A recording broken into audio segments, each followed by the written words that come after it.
अस्सलाम वालेकुम दोस्तों, मेरा नाम है मोहम्मद रियाज और आप देख रहे हैं हमारी हज 2025 की वीडियो सीरीज। दोस्तों, हज का एप्लीकेशन जोर शोरों में चल रहा है और एप्लीकेशन की जो लास्ट डेट है वो है 23 सितंबर 2024। तो दोस्तों, अगर आपने एप्लीकेशन नहीं किया है और हज 2025 में हज पे जाना चाहते हैं तो आप जल्दी से जल्दी एप्लीकेशन कर लें, क्योंकि हज कमेटी का जो अभी तक हमारे पास इंफॉर्मेशन आया है उसके हिसाब से हज एप्लीकेशन का डेट 23 सितंबर के बाद बढ़ने के चांसेस बहुत कम है। इसलिए अगर आपने इरादा किया हुआ है हज 2025 में हज पे जाने के लिए तो आप जरूर से जरूर एप्लीकेशन कर लें। तो दोस्तों, आज की वीडियो में हम लोग बात करने वाले हैं वो ये है कि जो रिजर्व कैटेगरी में 65 प्लस में एप्लीकेशन करने वाले हैं उनको क्या क्या प्रॉब्लम्स आनी है और क्या क्या चीज़ों पे उनको ध्यान देना है, किन किन बातों का उनको ध्यान देना है। तो वीडियो को आखिर तक देखिए, इंशाल्लाह आपको फायदा होगा। तो दोस्तों, हज कमेटी ने जब से ये 65 प्लस वाला गाइडलाइंस लाई है, रूल लाया है रिजर्व कैटेगरी के लिए, इससे बहुत सारे लोगों को फायदा हो गया है कि जो 70 साल तक 5 साल और वेट करते थे रिजर्व कैटेगरी में जाने के लिए, अब उनको 65 साल में रिजर्व कैटेगरी में डाल दिया गया है। तो उनको एक 5 साल का फायदा हो गया है। और रिजर्व कैटेगरी, जैसा कि आप लोग सब जानते हैं, रिजर्व कैटेगरी में एप्लीकेशन करने पे 99% चांसेस रहता है कि आपका एप्लीकेशन कंफर्म सेलेक्ट कर लिया जाएगा। अगर पेपर में कोई इशू नहीं है या रिजर्व वाली कैटेगरी कोटा से ज्यादा आ गई है तो ही कुर्रा की नौबत आएगी। अदरवाइज जो है कि नॉर्मल कंडीशन में रिजर्व कैटेगरी वाले जो एप्लीकेंट्स हैं उनको डायरेक्ट सिलेक्शन उनका हो जाता है। तो जो लोग हज 2025 में रिजर्व कैटेगरी में एप्लीकेशन कर रहे हैं उनको 2-4 चीजों का ध्यान देना है, 2-3 बातों का ध्यान उनको देना है।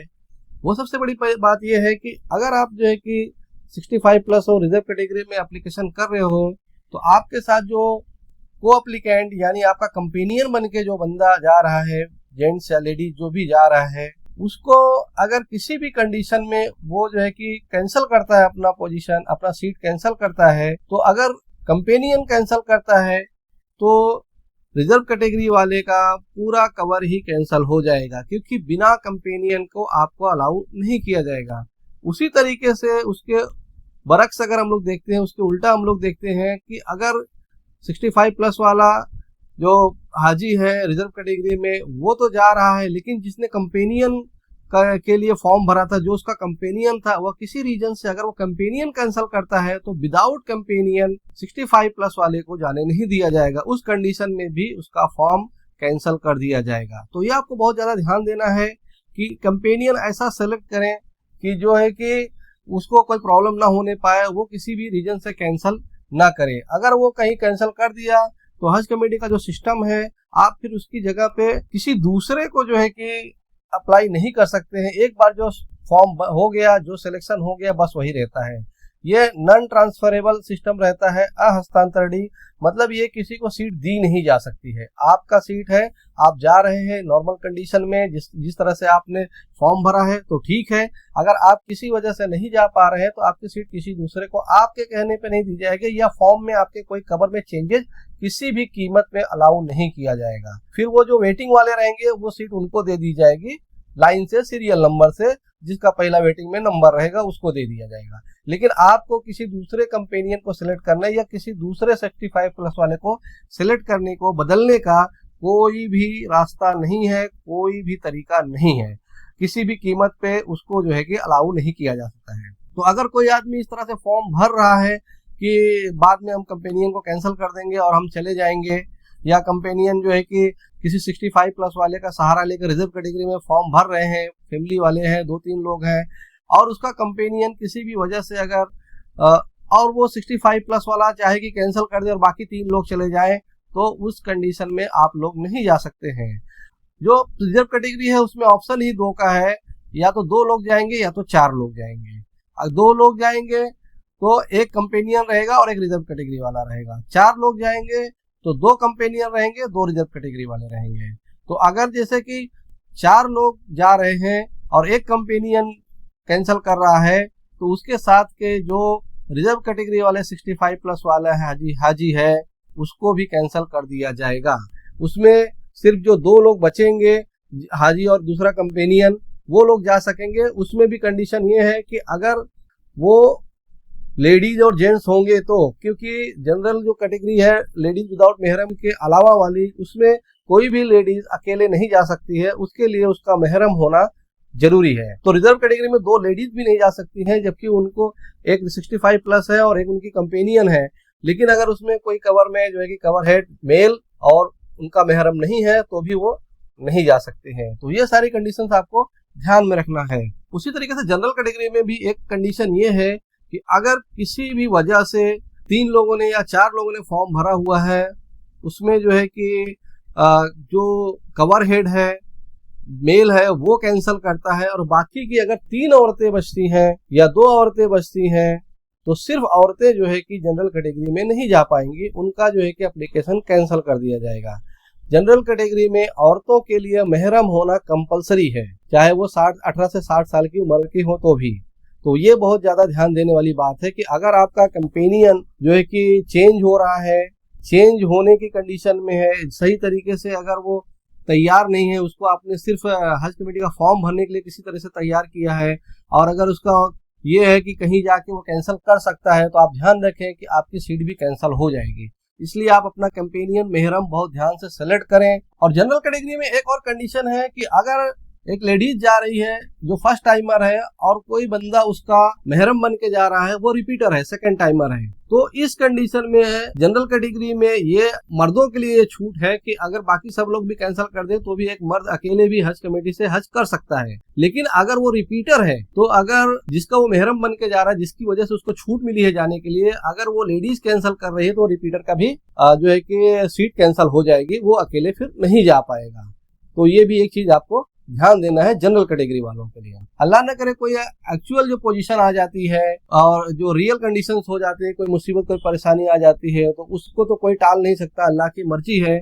उस कंडीशन में भी आपका कैंसिल हो जाएगा, लेकिन उसके लिए जो है कि आपकी कोई गलती नहीं है, आपने प्रॉपर तरीके से जो है कि अप्लाई किया, उसके बाद जो है कि अल्लाह की मर्जी हुई तो उस तरह की चीजें हो गई। लेकिन जो लोग अगर इस तरह से कोई प्लान करके करना चाह रहे हैं, स्पेशली उनको मैं ये बात बोल रहा हूँ, अगर कोई आदमी इस तरह का प्लान कर रहा है कि चलो एक बार फॉर्म भर लेते हैं कंपेनियन डाल के, बाद में कैंसिल कर लेंगे, या 65 प्लस वाले को डाल के कंफर्म में मैं अपना सीट फैमिली का ले लेता हूँ और बाद में कैंसिल कर लूंगा, तो उस कंडीशन में आपका सीट फिर भी कैंसिल हो जाएगा। इसलिए इस तरह के लोग जिनके पास 65 प्लस वाले नहीं है, रिजर्व कैटेगरी में सिलेक्शन उनका नहीं होगा, जनरल कैटेगरी में होगा, आप जनरल कैटेगरी में ही जो है कि एप्लीकेशन करें। और पिछले सालों के मुकाबले इस साल बहुत ज्यादा एप्लीकेशंस नहीं होते हैं। पिछले साल 2024 में भी हज में जो एप्लीकेशंस आए थे, वो टोटल जो सीट थी 1,40,000, उसके सामने जो है कि 35,000 सीट सी ज्यादा आई हुई थी। 1,75,000 जो है कि एप्लीकेशन आए थे,